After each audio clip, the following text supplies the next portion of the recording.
Bo'stonliq tog' ilmiy tajriba stansiyasining Konsoy bo'limidamiz.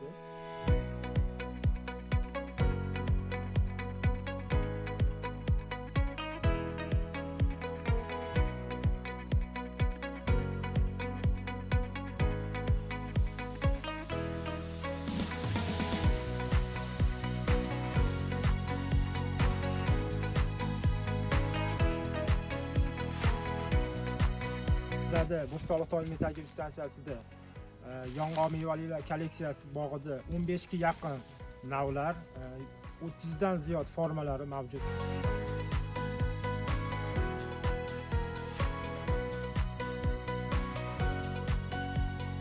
Hozirgi kunda tinim davri bo'pti. Bu yong'oq mevalilar navlar ustida seleksionli ishlar olib borilyapti.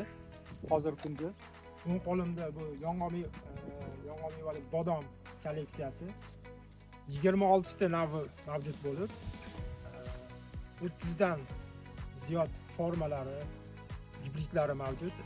Stansiyaning funduk ko'chatlari mana yetishtirib kelyapti. Bu yerda O'zbekiston dalyer navlarini, qudratchi ko'chatlari navlari yetishtirilmoqda.